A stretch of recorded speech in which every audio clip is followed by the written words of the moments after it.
27 दिसंबर 1993। Dubai की एक रंगीन रात थी। दुबई की सड़कों पर अय्याशी और मौज मस्ती करने वाले लोगों की चहल पहल थी। दुबई के एक रेस्टोरेंट में 5 लोग बैठे शराब पी रहे थे। उनकी टेबल पर शराब की बोतलें पड़ी हुई थीं। धीरे धीरे रात और ज़्यादा गहराती जा रही थी और ये 5 शख्स शराब पीकर एकदम आउट हो चुके थे।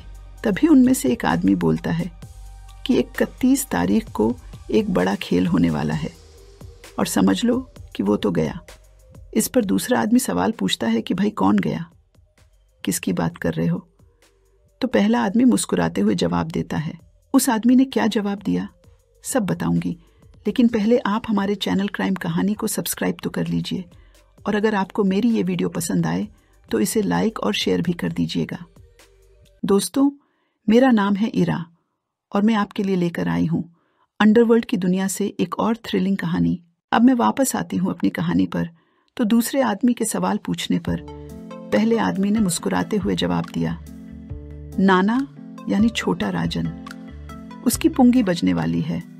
कौन थे ये 5 लोग जो अंडरवर्ल्ड डॉन छोटा राजन के मर्डर के प्लान की बात कर रहे थे, जो ये कह रहे थे कि राजन को मारकर समुद्र में फेंक देंगे, राजन की पुंगी बजने वाली है।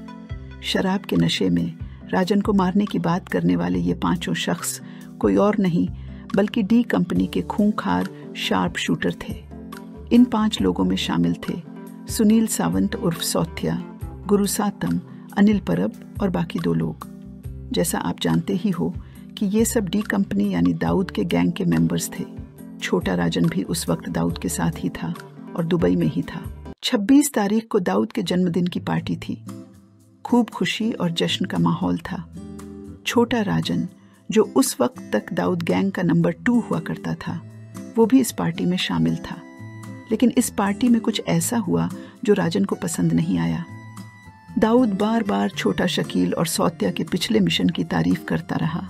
उस मिशन में इन लोगों ने मुंबई के एक हॉस्पिटल में घुसकर गोलीबारी की थी और दाऊद के दुश्मनों को मार गिराया था।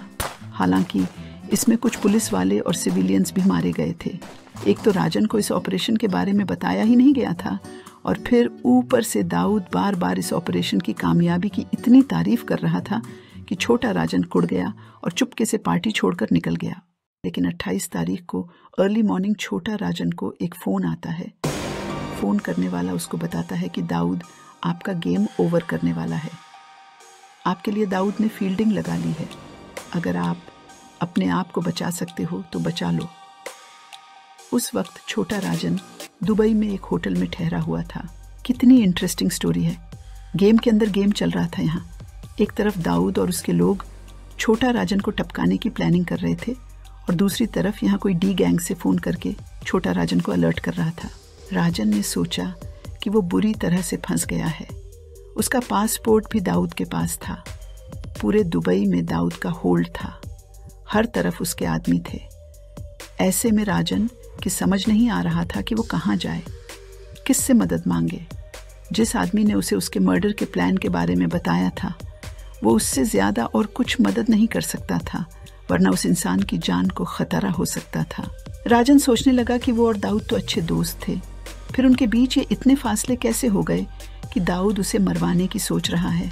राजन को ये चिंता सताने लगी थी कि अब वो बिना पासपोर्ट के दुबई से कैसे निकलेगा। जिस इंसान ने राजन को ये खबर दी थी वो राजन का बहुत ही वफादार था। उसका नाम था गुरु सातम, इसलिए खबर तो पक्की ही थी। राजन का पूरा दिन इसी बात को सोचने में लग गया और फिर शाम होते होते उसने तय कर लिया कि उसे क्या करना है। अब उसे रात होने का इंतज़ार था क्योंकि दिन में बाहर निकलना खतरनाक था। रात होते ही उसने अपनी गाड़ी निकाली और अपनी मंजिल की तरफ चल पड़ा। थोड़ी देर में ही उसकी मंजिल उसके सामने थी और वो पहुंच चुका था इंडियन एम्बेसी में। दुबई में दाऊद बहुत ही पावरफुल था। हर जगह उसके आदमी थे। राजन किसी पर भी भरोसा नहीं कर सकता था। ऊपर से उसके पास उसका पासपोर्ट भी नहीं था। इसलिए उसने सोचा कि इंडियन एम्बेसी ही उसको बचा सकती थी।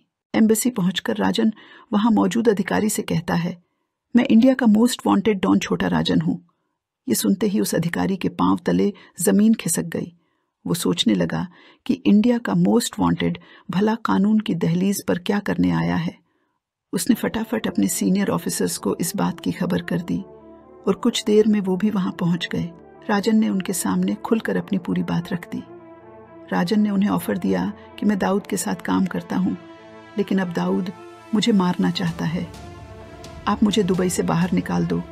बदले में दाऊद के हर धंधे, हर कार्टेल, सिंडिकेट, प्रॉपर्टी, दाऊद की सारी जानकारी मैं आपको दे दूंगा। इसके अलावा मैं आपको मुंबई बॉम्ब ब्लास्ट से रिलेटेड इन्फॉर्मेशन भी दूंगा, जिससे आपको उस केस को सुलझाने में बड़ी मदद मिलेगी। राजन के ऑफर में काफी दम था, इसलिए वहां के अधिकारियों ने एम्बेसी में मौजूद इंटेलिजेंस ऑफिसर को इस बात की जानकारी दे दी।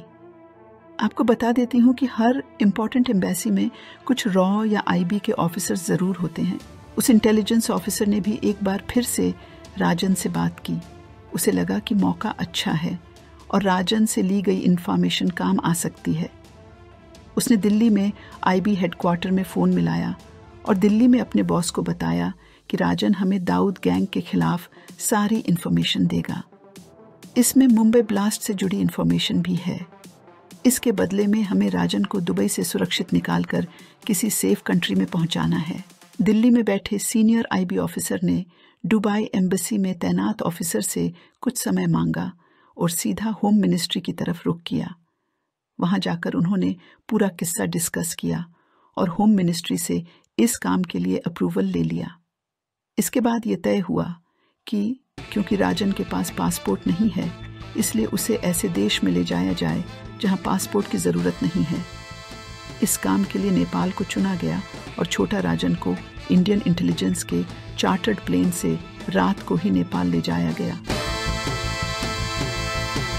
नेपाल पहुंचकर छोटा राजन को भारत द्वारा दिए गए एक सेफ हाउस में 2 महीने के लिए रखा गया। यहाँ पर भारतीय सीक्रेट सर्विस के लोग लगातार राजन से पूछताछ करते रहे और उससे इंफॉर्मेशन निकालने की कोशिश करते रहे, लेकिन राजन तो बहुत ही शातिर था। वो समझ गया था कि अगर उसने सब कुछ उगल दिया तो उसकी कोई वैल्यू नहीं बचेगी और ये एजेंट उसे मरने के लिए छोड़ देंगे। नेपाल में आईएसआई और दाऊद का भी बड़ा नेटवर्क था।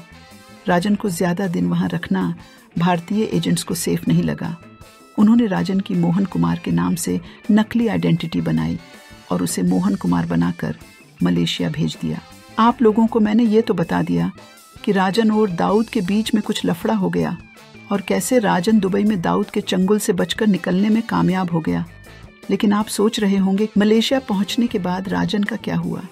क्या राजन, जिसने डी कंपनी को बनाने में इतनी अहम भूमिका निभाई थी, उसने इस हार को ऐसे ही कबूल कर लिया? बहुत लंबी कहानी है ये। इसको मैं अपने अगले एपिसोड में सुनाऊंगी। मिलूंगी जल्द ही आपसे अपने अगले एपिसोड में। तब तक आप अपना ख्याल रखिए। नमस्कार।